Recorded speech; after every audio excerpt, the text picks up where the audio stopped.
अस्सलामुअलैकुम। आज मैं आप लोगों के साथ एक ऐसे हाईवे की स्टोरी शेयर करने लगी हूँ जो बहुत ही ज़्यादा हॉन्टेड है और वहाँ पर रात को सफ़र करने में तो लोग बहुत ही ज़्यादा कतराते हैं। ये पाकिस्तान का एक ऐसा हाईवे है जो बहुत ही ज़्यादा नोटोरियस है, यानी कि सब लोग तकरीबन जानते हैं कि इस जगह पर रात को सफ़र करना कितना डेंजरस हो सकता है। मैं बहावलपुर में रहता हूँ, मेरा काम वगैरह भी बहावलपुर में ही है, लेकिन मैं पार्ट टाइम ड्राइविंग भी करता हूँ। मैं लोगों को लेके सिटी टू सिटी जाता हूँ। एक मर्तबा मुझे बहावलपुर से कराची तक एक फैमिली को लेकर जाना था। अब बहावलपुर से कराची तक 8 से 12 घंटे तकरीबन आपको लग ही जाते हैं। मैंने सुबह 6 बजे राइड उठाई और कराची की तरफ चल पड़ा। सारा दिन सफ़र में गुजरा, फैमिली को उनके डेस्टिनेशन पर उतारा। अब मैं ये सोच रहा था कि मुझे इसी टाइम वापस निकलना चाहिए या यहाँ पर कहीं पर स्टे कर लेना चाहिए। मैं चाहता तो स्टे कर सकता था, होटल भी ले सकता था, लेकिन मैं रात को गाड़ी चलाना ज़्यादा पसंद करता था। मुझे रात का सफ़र काफ़ी पसंद था, इसलिए मैंने सोचा कि चलो अभी निकल जाता हूँ, सुबह सवेरे पहुँच जाऊँगा। मैं कराची से निकल पड़ा। काफ़ी देर ड्राइविंग करने के बाद मैं काफ़ी थक चुका था। रास्ते में मुझे एक ढाबा मिला। मैंने सोचा यहाँ उतर के चाय पी लूँ, कुछ फ्रेश हो जाऊँ, थोड़ी देर लेट जाऊँगा, फिर अपना बाकी का सफ़र तय करूँगा। मैं उतरा गाड़ी से, चाय वगैरह पी फ्रेश हुआ। वहाँ के मकामी लोगों से जब मेरी बात हुई तो उन्होंने कहा कि आप किधर को जा रहे हैं और इस वक्त। तो मैंने उनको सारा बताया कि मैं कराची से बहावलपुर जा रहा हूँ। तो वहाँ ढाबे पर एक बंदा बैठा था। उसने मुझे बोला कि इस वक्त आपका वहाँ जाना सेफ़ नहीं है, क्योंकि रास्ते में एक हाईवे भी आएगा। उस हाईवे के बारे में आपने भी सुन रखा होगा, वहाँ पर काफ़ी मखलूक़ात को देखा जा चुका है रात के इस पहर। तो आप इस वक्त ना जाइए, मेरे पास एक रूम है स्पेयर जहाँ पर आप रात गुजार सकते हैं, आप सुबह होते ही निकल जाना। मैंने उसकी बातों को इग्नोर किया और उसको ये कहते हुए निकल आया कि अगर कोई मखलूक हुई तो मैं भी उसे देख लूँगा, मैं भी किसी से डरने वाला नहीं। और मैं गाड़ी में बैठा और चल दिया। काफ़ी सुकून से मेरा सफ़र गुजर रहा था। मैंने काफ़ी ऊंची आवाज़ में गाने लगा रखे थे। जब मैं उस हाईवे पर चढ़ा तो मुझे बहुत ईरी सी और अजीब सी फीलिंग आने लगी। मैंने अपनी इस फीलिंग को भी इग्नोर कर दिया।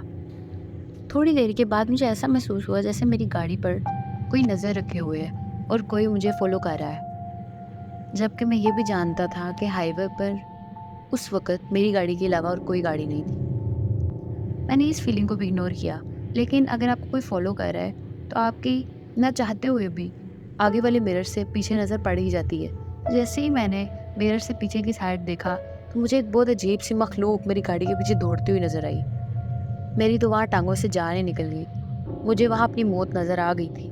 मैं सोच रहा था कि वो सब बातें जो मुझे उस ढाबे वाले ने कही थी, वो ठीक कह रहा था, मुझे नहीं निकलना चाहिए था, लेकिन अब क्या हो सकता था, वापसी की भी कोई राह नहीं थी, क्योंकि हाईवे भी आधा आ चुका था।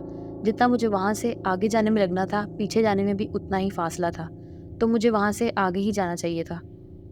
पहले तो सबसे मैंने अपनी गानों की आवाज़ बंद की और जो आयतुल कुर्सी वगैरह या जो आयतें मुझे आती थी, मैंने वो पढ़ना शुरू की। थोड़ी देर बाद मैं देखता हूँ कि वो पीछे से मखलूक गायब हो गई है। थोड़ी जान में जान आई, लेकिन जैसे ही मैंने अपने साइड मिरर पे देखा तो वो मखलूक मेरी गाड़ी के साथ साथ दौड़ रही थी। हालांकि मेरी गाड़ी 100 या 120 की स्पीड पे थी, क्योंकि उस वक्त मेरे अलावा वहाँ पर और कोई भी नहीं था। लेकिन वो मखलूक मेरी गाड़ी को इस तरह से फॉलो कर रही थी जैसे उसको भी पहिए लगे हों। जैसे ही मैंने उसको देखा, उसने मुझे देख के एक बहुत ही क्रीपी सी स्माइल की। उसने मेरी खिड़की पे मुक्का मारा और उसने ज़बरदस्ती का खोल इसे, दरवाज़ा खोल। मैंने रेस को और ज़्यादा तेज़ कर दिया, लेकिन मैं जैसे जैसे गाड़ी तेज़ करता वो मखलूक उसी स्पीड से मेरे साथ भागती। थोड़ी देर के बाद मेरी दूसरी वाली साइड पर भी मुझे कुछ बोने नज़र आना शुरू हो गए जो मेरी गाड़ी के साथ भाग रहे थे। अब मेरी साइड पर वो मखलूक और उस साइड पर वो बोने, वो सब नेचर देख के इतना अजीब मुस्कुरा रहे थे और मैं समझ चुका था कि यहाँ पर मेरा एंड होने वाला है। उस टाइम एकदम मेरे ज़हन में आया कि मुझे अपनी गाड़ी में ऊंची आवाज़ में कुरान मजीद की कोई तिलावत वगैरह लगा देनी चाहिए। मैंने ऐसा ही किया। जैसे ही मैंने वो तिलावत स्टार्ट की, जैसे ही मैंने वो तिलावत लगाई, वो सब के सब एकदम से गायब हो गए।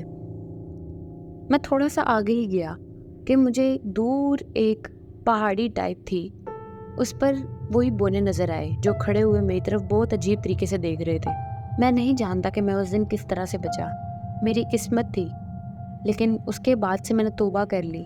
अब मैं रातों को अक्सर ड्राइविंग के लिए कम ही निकलता हूँ और दिन में ही आना जाना प्रेफर करता हूँ, स्पेशली इस तरह के हाईवेज़ जहाँ पर बहुत ज़्यादा सुनसान और बेयाबान होता है रातों में। उम्मीद है आपको ये स्टोरी अच्छी लगी होगी। मेरी इस वीडियो को लाइक कीजिए, शेयर कीजिए, मेरे चैनल को सब्सक्राइब कीजिए। अल्लाह हाफ़िज़।